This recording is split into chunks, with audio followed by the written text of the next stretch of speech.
Guys, welcome back to my blog. तर मित्रांनो, आता आलेलो आहे शाळेतून आल्यावर घरी मामा आणि मामी आलता.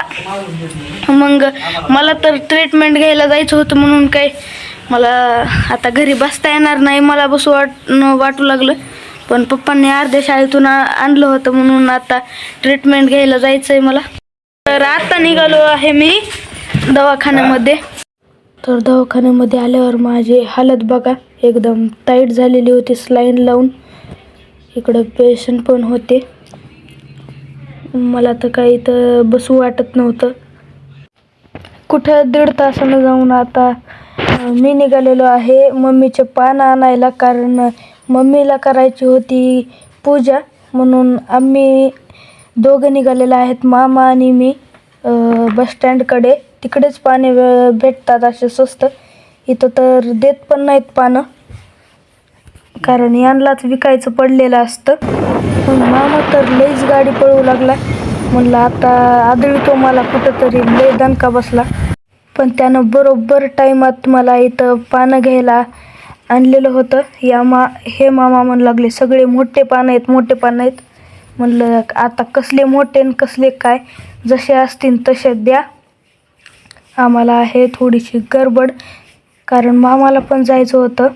आम्ही घेतलेले आहेत पानं आणि निघालेलो आहोत घराकडे. मामा तर पळवू लागला. तुम्हाला मागास सांगितलं, माझे तर केस एका ठिकाणी बसतच नव्हते. इकडं वाऱ्यासोबत उडत होते भर्राशे. म्हणलं उडू द्यात, त्यांना पण आपण मोकळी देऊ. पुन्हा घरी जाता मंचुरियनचे हे गाडे दिसू लागले, पण मला तर खायचं नव्हतं म्हणून माझी जीभ तर लय वळवळ करते तशाला. पण आपल्याला आजारामुळे खायचं नव्हतं काय बाहेरचं तेलकट, त्यामुळं मी जरा अपसेटच झालो. मग जाऊ द्या म्हणलं, आता हसलो एकदा माझी मलाच. तसा मामा आपला लय माणूस भारी दिलदार आहे खूप. आणि इकडं आला तर मग आंबेडकर चौकातून मध्ये खोलेश्वर शाळेकडे. ही शाळा माझी जुनी शाळा आहे. या शाळेत कोण कोण शिकलं आहे ते कमेंट बॉक्समध्ये नक्की सांगा. मी या शाळेमध्ये 7वीपर्यंत होतो आणि या शाळेची आठवण मला इथून गेल्यावर लगेच आठवते. तर इथून पुढं आल्यावर आपल्याला एक ह्याचं मारुतीचं मंदिर भेटतं आणि महादेवाचं पण हे आहे बघा. आणि इकडून निघालात मग देशपांडे गल्लीत अंबाजोगाईमधल्या. मामा लागला गाडी पळवायला, तोपर्यंत पुढून मला दिसलं कुत्रं. मग ते कुत्रं आमच्याकडं आधीच बघू लागलं म्हणून ते लागलं होतं आमच्या मागं. मला तर खूप भीती वाटली, पण मामा म्हणला नाही चावत नसतेत, असे उगं भुकत असतात. तर मम्मीला दिले पानं आणि मम्मीनं बघा कशी छान अशी पूजा केलेली आहे. फळं हे ठेवून महाग मंदिर आहे. पुढं इकडं असं कृष्ण बसलेला आहे. मागं पण कृष्णाचा फोटो आहे. इकडं देवीचा फोटो आहे. असं मला इथं आल्यावर तर खूप असं भारी वाटतं. आणि हे सगळं फुलं हे मामानंच आणून दिलतं. आमचा मामा म्हणजे माझा जीव की प्राण आहे. मम्मीची पूजा म्हणजे जगापेक्षा भारी पूजा. आणि मग ते माणूसला काय पण सांगणार, माणूस नुसतं पळून त्याचे पाय थकून जाणार, पण ह्याची ऑर्डर काय संपणार नाही. पानं आणा, तांदूळ आणा, पुन्हा काय फुलं आणा, ती वही बी काय असतं, नारळ तांब्या धुवून आणा. तर मित्रांनो, मामा ते गेलेले होते आणि मी करत होतो अभ्यास, कारण उद्या SSTचा पेपर आहे. SSTचा पेपर म्हणल्यावर खूप महत्त्वाचा असतो. आणि तेच मग अर्णवचा उद्या मराठीचा पेपर आहे, म्हणून अर्णव मोबाईल बघत बसलाय.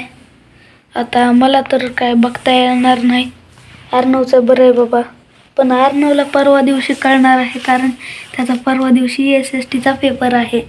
मग त्याची मस्तच ही होणार आहे, अशी तब्येत खराबच. तर दवाखान्यातून आल्यावर आता थोडंसं बरं वाटत आहे. उद्या पण जायचं आहे, कारण आपले कोर्स आहेत ते 4 दिवसाचे. सलाईन रोज लावा लागणार आहे तिथं जाऊन. तर मित्रांनो, मग आज पण सलाईन लावलेली होती. घरी आल्या आल्या बघितलं तर हे बघा, तुम्हाला दाखवतो. हे आहे का आपलं वरचं, तिथे लावली होती, तुम्हाला दाखवलं तर ती शिर अशी फुगलेली होती थोडीशी, मग कारण त्याच्यामध्ये सुई टाकलेली होती ना, मग ते फुगत असते. कारण ते ही लावलेले होते, स्लाईन लावलेल्या होत्या. आणि मला काही शूट घेता आलं नाही कारण तिथे खूप पेशंट होते. मग त्या पेशंटची काही प्रायव्हसी असती, आपण ती प्रायव्हसी तोडू शकत नाही, म्हणून मी काय त्यांचा शूट घेतलेला नव्हता. आणि मला पण थोडंसं पेन झालं पहिल्यांदा लावताना, पण पुन्हा बाकी काही नाही. आणि हे माझं पहिल्यांदाची स्लाईन लावणं होतं. याच्या आधी मला कधी असा आजार झाला नाही, टायफॉइड काय. फक्त एकदा काय मी ते झालं तुम्हाला मामाने नेलं बघ मला, कावीळ झालेला होता. तो तर काय असा म्हणजे घरगुती पण होऊन जातो नीट, पण हे टायफॉइड हे मला तर असं भीतीच वाटते. पण जाऊ द्या, म्हणला स्लाईन लावून टाकू म्हणजे थोडंसं बरं वाटेल आपल्याला.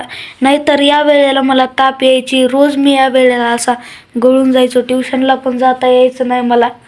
आणि परीक्षा असल्यामुळं तर आज बरं वाटायला ना. आज बरं वाटायले म्हणून तर आज व्लॉग काढवले. आणि आज माझी मनस्थिती पण नव्हती तिथं व्लॉग काढायला, कारण दवाखान्यात तर माहिती असतं किती गोंधळ काय असतो बाबा.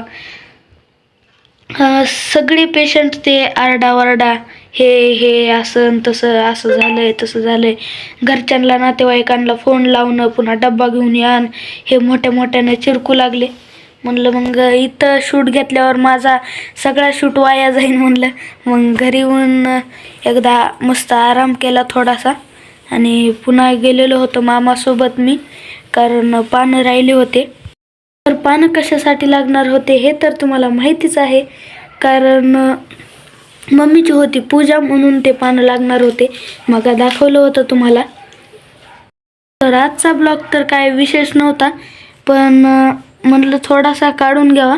आता जवळ आजारी आहे तवर जरा भारी येणार नाहीत, पण जेव्हा मी नीट होईन, असं तब्येत चांगली होईन, तर मी तुम्हाला असे प्रयत्न करेल की चांगले व्लॉग टाकन आणि तुम्हाला हसवायचा प्रयत्न करेन. कारण आपले फनी ब्लॉग सोबत मस्ती ब्लॉग हे सगळं मिक्स होतं. पहिले ब्लॉग तुम्ही बघितलेच असते ना, आम्ही डोंगरात गेलतात, हे केलं, पुन्हा गार्डनमध्ये गेलतात तेव्हा मस्ती केलेली, ते पण तुम्ही बघितले नसतील तर आत्ताच बघा. तर आजचा व्हिडिओ आवडला असेल तुम्हाला तर लाईक करा, शेअर करा, कमेंट करा, व व्हिडिओला नवीन असताल तर सबस्क्राईब केल्याशिवाय जाऊ नका. Thank you so much for watching.